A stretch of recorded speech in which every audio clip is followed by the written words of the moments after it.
안녕하세요, 여러분. 이번 시간에는 우리 외부은의 종류와 특징에 대해서 배워볼 겁니다. 이거는 등교 수업 때 했겠지만 또 한번 정리하는 차원에서 영상을 만들어 봤습니다. 일단 이제 외부은의 종류와 특징, 외부은어를 형태에 따라 분류하는 게 목적이고, 그 다음 두 번째 특이은하와 충돌은하의 특징을 설명하는 게 두 번째 학습 목표입니다. 그러면 일단 외부 은하를 보기 전에 우리 은하부터 조금 살펴보도록 할게요. 자, 우리 은하는 우리 태양계가 속해 있는 은하입니다. 우리 은하는 좀 이따 배우겠지만 나선 은하예요. 그래서 이거는 꼭 기억을 해주셔야 되고, 그래서 은하를 옆에서 보면 어떻게 생겼냐면 이렇게 생겼습니다.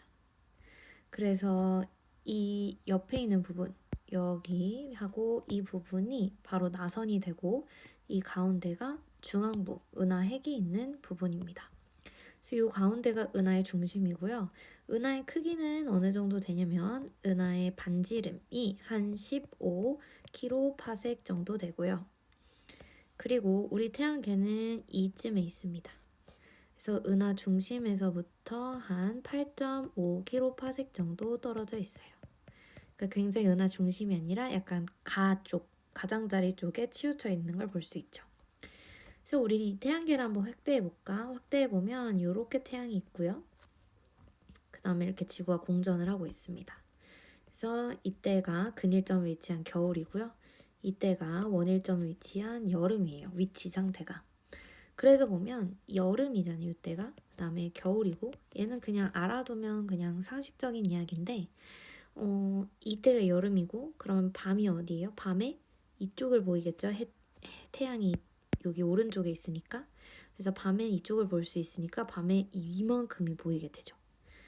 근데 겨울밤에는 얼만큼이 보이냐? 요만큼이 보이게 됩니다. 그래서 이 여름밤에 은하 중심부가 보이는 게 바로 은하수예요.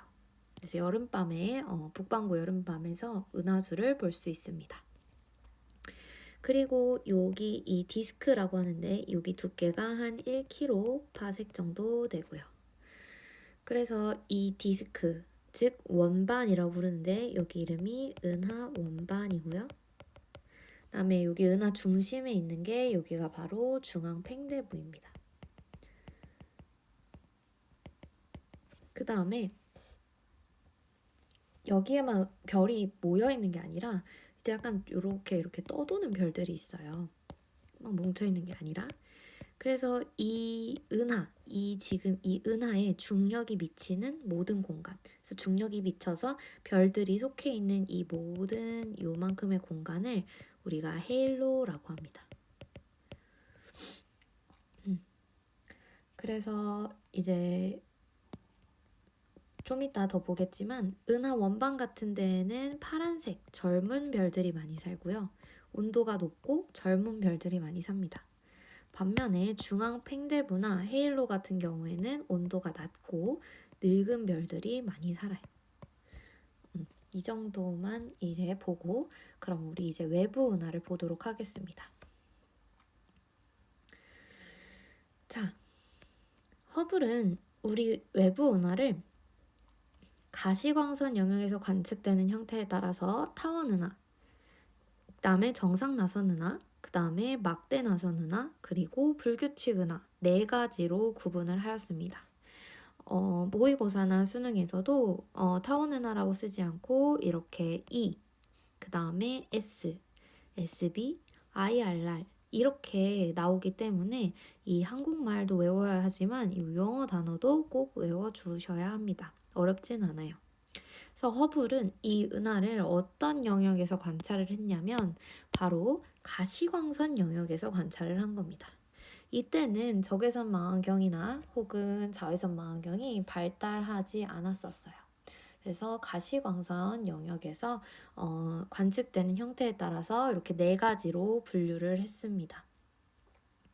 그래서 처음에는 이런 식으로 되어 있으니까 뭔가 진화했나? 라고 생각했지만 이거는 진화한 게 아니라 그냥 형태학적인 얘는 이렇게 태어난 거고 얘는 이렇게 태어난 거고 생을 마감할 때까지는 확실하지 않지만 이럴 것이다. 그래서 얘는 진화가 아니라 그냥 이 모양 이대로이다 라고 알아두셔야 됩니다. 그래서 얘는 그냥 진화순서라는 전혀 상관이 없다 라는 거 꼭 기억해 두세요. 그러면 이 내용을 조금 그림을 통해서 알아보도록 하겠습니다. 자, 외부 은하의 분류를 제가 한번 그려보았습니다. 봤더니 이제 허블이 가시광선 영역에서 분류한 내용들이죠. 그래서 첫 번째로 나오는 거는 우리 타원 은하입니다. 타원 은하는 elliptical galaxy여서 E자를 써서 표현합니다.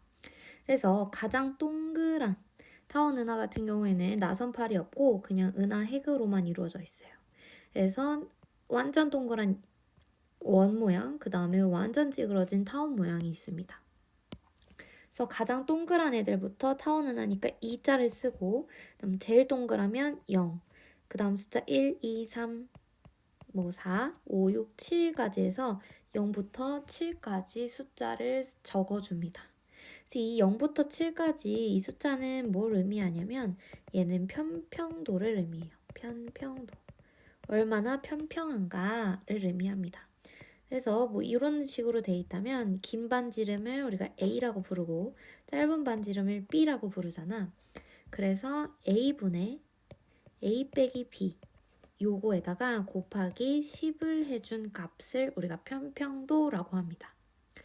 그래서 0에서 7로 가면 갈수록 편평도가 커진다 이렇게 표현을 하면 돼요. 더 평평해진다 이렇게 생각하면 됩니다. 그래서 이런 타원 은하의 특징은 뭐냐면 늙은 별들로 이루어져 있습니다. 특히 어떤 늙은 별이냐면 저온의 늙은 별로 구성되어 있어요. 이 많아요. 그러니까 젊은 별이 아예 없는 건 아니고 이제 늙은 별이 많습니다. 저온의 늙은 별이 많아요. 그 이유는 뭐냐면 그 이유는 성간 물질 양이 적기 때문이에요. 우리 별의 탄생 기억나나? 별의 탄생에서 성간 물질이 많으면 많을수록 저 별이 잘 탄생한다. 별들은 성간 물질에서 탄생한다 라고 이야기를 한 적이 있습니다. 그래서 성간 물질이 적기 때문에 저온의 늙은 별들이 많아요. 그래서 얘는 전체 은하의 한 20%는 타원 은하로 이루어져 있다고 보면 되겠습니다. 그 다음 렌즈형 은하인데요. 렌즈형 은하는 이제 나오는 책이 있고 안 나오는 책이 있고 뭐 그래요. 그래서 얘는 약간 렌즈 모양처럼 생긴 은하다. 그래서 렌즈형 은하라고 합니다. 그래서 얘는 영어로 표현하면은 뭐 S0이라고 하는데 그래서 그냥 렌즈형 은하가 있다 정도만 알고 계시면 될 것 같아요. 그 다음 이제 타원 은하 봤으니까 이제 나선 은하로 넘어갈게요.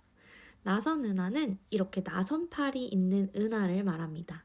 이런 걸 나선 은하라고 해요. 타원 은하랑은 딱 봐도 형태학적으로 좀 다르죠? 그래서 이걸 형태학적으로 분류했다라고 합니다. 그래서 정상 나선 은하가 있고 막대 나선 은하가 있어요. 얘네 둘의 차이는 뭐냐면 핵의 모양 차이입니다. 정상 나선 은하는 핵 모양이 동그랗다면 막대 나선 은하는 뭔가 막대처럼 가운데에 길쭉한 핵이 있어요. 그래서 정상 나선 은하는 스파이럴 갤럭시 해서 S라고 쓰고요. 막대 나선 은하는 Barred Spider Galaxy라고 쓰기 때문에 SB라고 씁니다. BS라고 쓰면 좋을 텐데 하여튼 SB라고 써요. 그리고 얘를 앞에서부터 A, S, B, SC 이렇게 소문자로 구분해서 나타냅니다. 밑에 것도 라지 S, 라지 B에 스몰 a, 라지 B에 라지 S, 라지 B에 스몰 b, 라지 S, 라지 B에 스몰 c 이런 식으로 구분을 해요. 그러면 이 SBC, SBC 여기 아니 SBC래 ABC는 무슨 뭐 어떤 걸 나타내냐면 A에서 C로 갈수록 일단 첫 번째 핵의 크기가 줄어듭니다. 자, A에서 C로 갈수록 중심 핵의 크기가 은하핵의 크기가 줄어드는 걸 볼 수 있죠. 줄어듭니다. 이렇게 분류를 한 거예요. 그러니까 은하핵이 가장 큰 애를 A로 놓고 그 다음 B, 그 다음 C 이렇게. 그 다음에 두 번째 나선팔과 핵의 비율을 따졌을 때 핵의 비율도 굉장히 작아집니다. 당연히 크기가 작아지니까 비율도 작아지겠죠? 그리고 핵의 크기가 작아지기 때문에 이 나선팔들이 핵의 크기가 크면 중력이 강해서 나선팔이 굉장히 세게 감겨있는 모습을 볼 수 있는데 은하핵이 작은 경우에는 중력이 약해서 나선팔들이 이렇게 세게 감겨있지 않고 약간 헐렁헐렁하게 감겨있어요. 그래서 A에서 C로 갈수록 세 번째 특징은 나선팔의 감긴 정도가 줄어든다는 특징을 갖고 있습니다.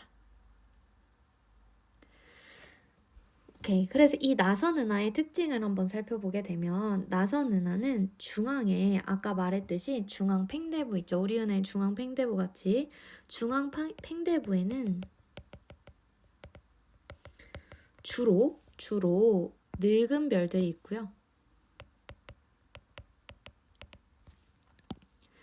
그 다음에 나선팔 부분에는 주로 젊은 별들이 삽니다. 그러면 자, 나선팔에 젊은 별들이 많다는 거는 또 하나의 어떤 걸 의미할까요? 뭐가 많다. 아까 뭐가 없어서 늙은 별이 많았어, 타원 은하에서는? 그치, 성간 물질이 많다. 그래서 나선팔에는 성간 물질이 굉장히 많습니다. 그래서 성간 물질에서 별이 태어나니까 계속 젊은 별들이 나선팔에 생기게 돼요.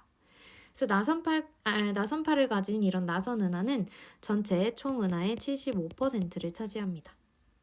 그래서 이 나선 은하는 정상 나선 은하랑 막대 나선 은하라고 구분되고, 그다음에 A에서 C로 갈수록의 특징, 그 다음에 중앙, 이 중앙 팽대부라는 건 중앙 중심 은하를 말하는 거고, 여기에는 늙은 별이 많이 살고, 반면에 나선팔 같은 경우에는 젊은 별이 많이 살고 성간 물질이 많다, 이렇게 알고 계시면 될 것 같아요. 그래서 여러분들 은하하고 인간하고 좀 비슷하다고 생각하면 될 것 같습니다. 무슨 소리냐 하면, 자, 중앙 팽대부 같은 경우에는 이제 시청, 도심을 얘기해요. 그래서 우리 서울도 보면 서울시청, 그다음에 거기 종로, 그다음 을지로 이런데 이제 그 탑골공원 이런데 보면은 이제 노년층이 주로 많이 거기서 노시거나 혹은 만나시거나 이런 혹은 거주하시거나 이렇게 하시죠. 그래서 그렇게 생각을 하면 좋을 것 같아요. 그래서 중앙 팽대부, 즉 그런 중심, 시가지 같은 경우에는 늙은 별들이 많이 살더라. 반면에 이 나선팔 같은 경우에는 성간 물질이 굉장히 많기 때문에 이곳은 굉장히 핫한 곳입니다. 그래서 뭐 예를 들어 홍대, 강남, 신촌 이런 데를 생각하면 될 것 같아요. 그래서 젊은 별들이 많이 분포하고 있죠. 그 다음에 아까 봤듯이 헤일로 같은 경우, 그러니까 거기는 뭐라고 생각하면 되냐면 이제 시골이라고 생각하면 될 것 같아요. 그래서 그 시골에서 이제 그쪽엔 또 노년분들이 또 많이 계시죠. 그러니까 이렇게 은하의 삶과 인간의 삶이 좀 엇비슷하구나 이렇게 생각하면 좀 외우기가 편할 것 같습니다. 다음 마지막, 이 모든 분류에 포함되지 않는 은하를 우리가 불규칙 은하라고 합니다. 불규칙 은하는 irregular galaxy 해가지고 불규칙 은하라고 하고요. 얘는 어떻게 쓰냐면 IRR이라고 씁니다. 그래서 불규칙 은하는 irregular galaxy입니다. 이 불규칙 은하 같은 경우에는 굉장히 성간 물질이 많아요. 그래서 성간 물질이 많습니다. 성간 물질이 굉장히 많고요. 그래서 당연히 무슨 별들이 많을까? 젊은 별들이 많죠. 그래서 고온에 젊은 별들이 많습니다. 고온의 젊은 별은 파란색으로 쓸까요? 고온에 젊은 별들이 많습니다. 그래서 얘는 한 전체 은하의 5% 정도를 차지하고 있어요. 이렇게 해서 허블이 분류한 은하 체계가 완성이 됐습니다. 그러면 은하 예시를 좀 알아야 되는데, 여러분들이 타원 은하 예시랑 불규칙 은하는 잘 모르셔도 되지만 우리 정상 나선하고 막대 나선 은하는 하나씩만 알고 갑시다. 우리 은하는 바로 막대 나선 은하예요. 그래서 우리 은하를 여기 예시로 알아둡니다. 우리 은하. 그 다음에 정상 나선 은하는 우리 은하 친구죠. 안드로메다 은하 가장 가까운 안드로메다 은하. 네, 그 다음에 뭐 불규칙 은하 같은 경우에는 마젤란 은하가 유명하지만 그거는 암기까지 안 하셔도 되지만 요 정도. 안드로메다 은하는 정상 나선 은하고 우리 은하는 막대 나선 은하이다. 요거는 꼭 기억을 해주시면 좋겠습니다. 그리고 이 영어 꼭꼭 기억을 해 주셔야 된다. 그래서 한번 프린트 돌아가서 다시 읽어보면서 정리를 해보도록 하죠. 자, 프린트로 돌아왔습니다. 타원 은하는 성간물질이 거의 없고 비교적 넓고 온도가 낮은 별들로 이루어져 있더라. 그래서 모양이 가장 원에 가깝게 보이는 걸 E0, 그 다음에 가장 납작한 타원 은형 은하로 보이는 은하를 E7으로 세분화했다. 다음 나선 은하는 은하핵하고 나선팔로 구성되어 있다. 나선팔엔 성간물질이 많아 젊고 파란 별들, 그 다음에 중심부에는 은하핵을 포함한 중앙 팽대부와 헤일로에는 늙고 붉은색의 별과 다음에 구상성단이 주로 분포하는 밀도가 큰 부분에 위치한다. 자, 다시 볼게요. 나선팔에는 성간물질이 많아서 젊고 파란색 별들과 성운들이 모여있고 여기까지는 괜찮죠? 그 다음에 중심부에는 은하익을 포함한 중앙행대부와 그 다음에 헤일로에는 늙고 붉은색의 별, 그 다음에 구상성단이라는 얘기가 나옵니다. 이 구상성단은요 어떤 애들이냐면 참고로 알아두세요. 빨간 검정색으로 참고로 성단에는 두 가지가 있습니다. 산계성단이 있고요. 그 다음에 구상성단이 있어요. 상계성단은 산발적으로 이렇게 별들이 뭉쳐있지 않고 산발적으로 있습니다. 반면에 구상성단 같은 경우에는 별들이 이렇게 뭉쳐져 있어서 구 모양을 이뤄요. 그래서 특징이 뭐냐면 상계성단 같은 경우에는 푸른색을 띠고 그 다음에 젊은 별들로 구성되어 있습니다. 반면에 구상성단 같은 경우에는 붉은 별로 이루어져 있고 그 다음에 늙은 별들로 구성되어 있어요. 그래서 산계성단하고 구상성단을 좀 구분을 할 수 있어요. 이 정도만 구분하고 계시면 됩니다. 그래서 성단이라는 건 뭐냐면 이제 별들이 모인 거예요. 이 성단들이 모여서 은하를 만들게 되거든요. 그러면 어떤라고 생각하면 되냐면 이 중앙 팽대부하고 헤일로는 구상성단이 주로 모여서 이루어진 은하 부분이라고 생각하면 되고, 그다음에 상계성단 같은 경우에는 이제 상계성단끼리 모여서 나선팔을 만들었다라고 생각하면 될 것 같아요. 오케이. 그래서 상계성단 같은 경우에는 푸르고 젊은 별들이 주로 나타나고, 그다음에 구상성단 같은 경우에는 붉고, 그다음에 늙은 별들이 주로 분포하게 됩니다. 그래서 이 성단 같은 경우에는 G2 내용이지만 그냥 이 정도는 그냥 기본으로 좀 알고 계시면 좋을 것 같아요. 구상성단이란 단어가 나오기 때문에. 오케이. 그래서 안드로메다는 이제 대표적인 정상 나선 은하고 우리 은하는 막대 나선 은하다. 그래서 SBS로 구분을 한다. 그 다음에 은하핵의 크기에 따라서 ABC로 세분한다. 라는 거 우리 봤고요. 그 다음 규칙적인 모양을 보이지 않거나 비대칭적인 은하로 성간물질과 젊은 별들이 많이 분포하는 걸 우리가 불규칙 은하라고 합니다. 그래서 이렇게 정리표로 한번 나타내 본 표가 있습니다. 네, 여기까지 우리 은하의 분류 파트 마치겠습니다. 안녕.